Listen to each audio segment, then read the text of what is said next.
in Jackson Park, and I mean the bands that were playing at Gospel Fest. And I remember, let's see, we got ready for the children to go to children's church. So we have any kids that we need to head to children's church? They're back here already. They're back. Okay. All right, headed out. The official dismissal. But anyway, I remember these two ladies, these two women, the gospel band was playing, they were just singing. They were like, I don't think they were like 18 or something, they were young. And, but they were just, it was a lot of fun. So, okay, any of you ever do church camp, something like that, or a gathering where there were rules? And you had to go by the rules. Our text this morning is 7 through 13. And it gets into the problem that can happen is that sometimes church or religious gatherings or whatever can just become a whole set of rules. And the longer they go on, the more rules you get. Okay? And then you can get rules on top of rules. Like they already had the Jewish people, Moses gave them how many laws? Anybody know the number? 600 something? Yeah, 613. 613, 614. Okay, so when you count them all up, it's like 640. You would think that's enough rules, right?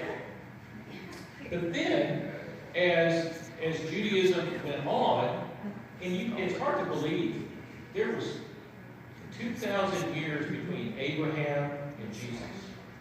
And sometimes I just try to kind of wrap my head around the amount of time that we're thinking about here. Well, then Moses comes along. Moses is between Abraham and Jesus, but Moses is the great lawgiver. So Moses gives them these laws, 613 of them, if you count them all up.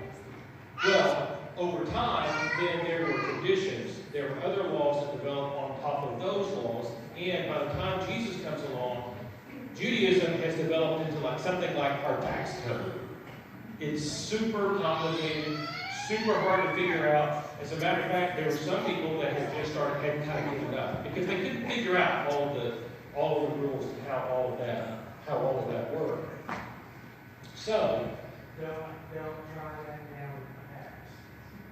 Don't just give up and not. yeah, you got to try to figure it out somehow. Okay, so I was thinking about all this. I was thinking about a time years ago. I was the associate minister at First Christian Church in Rogers, and Ed Johnson was the minister here at this church. Anybody remember Ed Johnson? Okay, well, Ed Johnson, he was a lot of fun. He was directing this church camp, and we were doing it for the state of Arkansas for kids that were in the Christian church, the state of Arkansas. And we rented a campground. And we rented one down in Little Rock, a central location, and it was called Ferncliff. Anybody heard of Ferncliff? Okay, that camp is owned by the Presbyterian Church, so you can rent Ferncliff, but before you use Ferncliff, you have to meet with the person that oversees it, and then they give you a tour around, and they tell you the rules for using Ferncliff. So we're going around, and we get to an open air pavilion, just where you have the poles and the roof, and there's a cement floor. And it's a place where people could gather for little worship services, devotional services, stuff like that, and have some shelter. And there was a sign that was posted on the pavilion. And this is my favorite rule that I've ever seen in my whole life. This is, if you come across the rules before and you're like, what was that? How did that rule get established? Okay, here was the rule. Smoking is allowed in the pavilion, but there will be absolutely no folk dancing. That was on a sign on the pavilion. Smoking is allowed in the pavilion, but there will be absolutely no folk dancing. To this day, whenever I see a pavilion, I have an almost irresistible urge to folk dance. What happened in that pavilion to get that rule? You've never seen these folk. I get the idea that something was going along and somebody said, "What are you doing?" They said, "We're just folk dancing." So anyway, that became a rule. Well, so some similar kinds of of things had happened by Jesus' day where they had developed some rules that didn't really make sense anymore. And so Jesus, he is our Savior. We think of him we're coming up on during the season of Lent, and so we're thinking about the suffering of Jesus. But Jesus didn't just come to suffer; he came to set some things right. He came to get things back on track. They lost the focus, and that sometimes happens. So we're at Mark 7, 1-13. So as the Pharisees and some of the teachers of the law who had come from Jerusalem gathered around Jesus and saw some of his disciples eating food with hands that were defiled, that is, unwashed. The Pharisees and all the Jews do not eat unless they give their hands a ceremony of washing, holding to the tradition of the elders. When they come from the marketplace, they do not eat unless they wash. They observe many other traditions, such as the washing of cups, pitchers, and kettles. So the Pharisees and teachers of the law asked Jesus, "Why don't your disciples live according to the tradition of the elders instead of eating their food with defiled hands?" I was thinking to myself, so how can I make this relevant? Hand washing. I mean, who goes around thinking about hand washing? And then you know what happened this week? All week it was about hand washing. And you know what we found out this week? We're all going around with defiled hands. Nobody apparently washes their hands the right way. Do you know what you have to do to wash your hands the right way? Yes. CNN. Turn on hot water. Then you do about 2 squirts of soap. And then you wash and you sing your ABCs, and then you're supposed to scrub your hands to get underneath your nails. Like that. Yeah. Between your fingers, all around it. And then once you get down to Z, you rinse it off, you take a towel, you turn off the faucet. That's how you're supposed to wash it. Right. And then you can use that little towel maybe to open the door or whatever. You don't turn the faucet off with your hand. No. Right. Use that towel. Then you do a little folk dance. There is no folk dancing. There'll be no folk dancing in the church. That's a rule. But so who washes their hands that way? I mean, very few people. Who is going to learn to wash that? I mean, we're all, I don't know what's going to happen if the new special super whatever flu is going to get to us. But I'm already starting to try to think about washing my hands. We're going to order some more hand sanitizer for the church. I think probably going forward we'll be doing the fist bump or maybe an air fist bump. We're going to be kind of, in a way, we're going to be having to practice kind of ritual cleanliness a little bit about washing our hands. So imagine that, then taking to the super high level. As a matter of fact, have you ever heard who may ascend, to the mountain of the Lord? Those with a pure heart and clean hands. So they were talking about clean hands. I mean, they really got into clean hands. They had ritual washing of their hands, and it turned out that Jesus' disciples weren't doing that ritual washing. And they also had ritual washing. There's a whole set of rules for plates. There's a different rule for a plate that has a rim and a plate that doesn't have a rim. They had everything, because they had hundreds of years to try to figure out what exactly it is. Yes?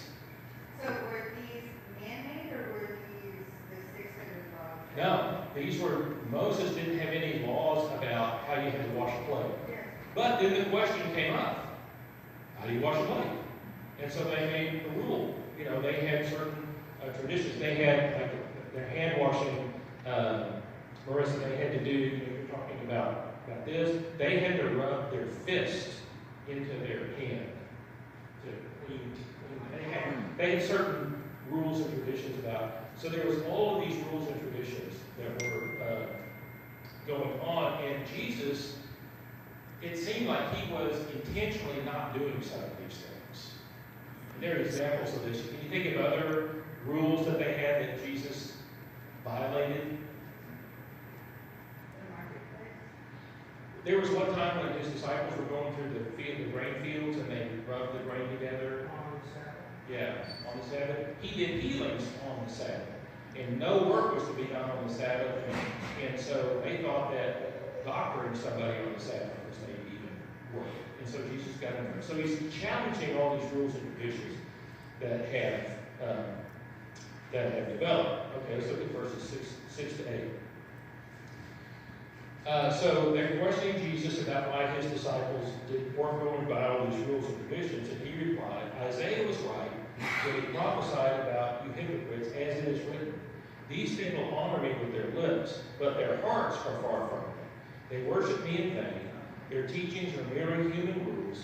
You have to let go of the commands. You have let go of the commands of God and are holding on to human traditions. So, Jesus, when he is prophesying about this, and prophecy isn't just telling the future, being a prophet is setting things right in the present. So Jesus is setting things right. He's telling people that unless what we're doing comes from the heart, then it doesn't really connect with God. So if all we're doing is going through a bunch of ritual, rote stuff over and over again, but it doesn't really proceed from the heart, then it doesn't really connect. It doesn't really connect with God. You would think that would be a problem in contemporary worship. Because contemporary worship, we're all much more engaged, right? But anything that you do in a kind of similar way, even if it is, like this, can become rote. That's just what I do. So we sort of have to guard our hearts to make sure that everything is coming from the heart. Continuing on, verses 9 to 13. And he continued, you have a fine way of setting aside the commands of God in order to observe your own traditions. For Moses said, honor your father and mother, and anyone who curses their father or mother is to be put to death. But you say that if anyone declares that what might have been used to help their father or mother is korban, that is devoted to God, then you no longer let them do anything for their father or mother. Thus you nullify the word of God by your tradition that you have handed down, and you do many things like that. Okay, so let's say that that a person had some land and they devoted that land. They said the land is devoted to God, but then their parents get into trouble, and they should use that land, the proceeds from that land, to help their parents, but they can't do it because why? It's korban. It's devoted to God. This was a tradition that came along later. And Jesus said, it's many examples of this. Your traditions are getting in the way of you showing compassion to people who are in need. Now, who are the most important people to take care of? Your mother and your father. Honor your mother and your father. That was huge in Israel. The idea, the most terrible thing that could happen would be that you would not take care of your mother and your father. You're supposed to honor your mother and your father. You remember when it said that things may go well with you in the land that I have given you? So God sort of made okay, you've got to honor your mother and your father so that your mother and father would not be taken care of. And then beyond that, you remember one time when Jesus was asked, what was most important? What's the most important thing? Somebody asked him. You remember what he said? You shall love the Lord your God with all your heart, soul, mind, and strength. And there is a second command that is like, you shall love your neighbor as yourself. And so those two things are connected. You can't do one without the other. If you don't love your neighbor, then you're not loving God. And if somehow all of what we are doing here is we come here and it doesn't result in love of neighbor that actually translates into something that actually happens in the community, then we're all just sort of going through the motions. And that's not worship that really connects with God. It should be worship that opens up our heart and then gets us out in the community. And that's what this church is doing. We have always had a ministry. We've always had ministry of people going out in the community because we're trying to take that to the next level now. That's our goal. And so, sometimes people come to the church and they ask me what's going on here. And I'll say, well, in some churches you're going to go and they're going to give you a real definite set of doctrines. In other churches you're going to go to, they're going to give you a real detailed set of behaviors about what you can do and what you can't do. We're not going to do that here at this church. We're not here to give you a set of rules. We're We're here to encourage you in a relationship. And it's in that relationship that you have with God that you will begin to learn what fits and doesn't fit into that relationship. And we're all doing that. We're all growing closer to God. We're following Jesus as our Lord and Savior. And as we do that, we don't judge each other, but we do encourage each other and invite everyone to come and join with us as we go out and we help the people in our community that need help. And did you know that there are lots of people in this community that need help? Do you know that? I mean, there are lots. And you know the thing that's weird around here is that there are so many different places that there are all these, like in Texas, everything was out in the open. It was flat. You could see people. And even when we were in Chicago, you could kind of see people. But in Arkansas, everybody's hidden back in some kind of nook and cranny, or they're off, down a dirt road somewhere. There's a lot that happens within Harrison and within 15 miles of Harrison that we probably don't know about. And people that are living in all kinds of generational poverty. This last Wednesday, I had every Wednesday night, in my Wednesday night class, I'm having somebody from the community that's an expert come and talk to us. This last Wednesday, we had Shonda Tapley from the Housing Authority. What I learned was that our tax dollars, $1.6 million of our federal taxes, comes back to Harrison and the 15-mile area in order to keep people in housing. And because of this money, I had the number here, the Housing Authority is currently keeping 486 families in housing in Harrison in the surrounding area. Yes. We just got approved. You got approved. Congratulations. That's good. Marissa, let's give a round of applause for Marissa. So this is this amazing thing that's happening. And Shonda, she takes this $1.6 million, and it's her job to figure out how much each family needs. And sometimes families are not what you think families are. Families are just people that are living together. Okay? You don't necessarily, you're not necessarily, but if you're living together, if you're forming a family unit and people are sharing expenses and you're wanting to be in a house together, then you know what that makes? That makes a family. And then that's what the Housing Authority works with. So it was really eye-opening, all the things that she said that these 486 families account for roughly 1,300 people that are being kept in housing. And they do people that are in poverty situations, sometimes they get in situations where they're renting from a landlord that is not taking care of the property. And so the Housing Authority works with this too to make sure that people aren't just in housing, but they're in housing that's actually being taken care of. And so there isn't just a lot going on. This next, I'm having Rebecca Williams come to my class next Wednesday night. Do you know how many students at Harrison High School are going to Harrison High School but do not have any regular place that they are living? Like 200 students that they don't. Can you imagine if you're a student, you're a high school student, and you've got an assignment that's due in 2 weeks? You don't know where you're going to be living in 2 weeks.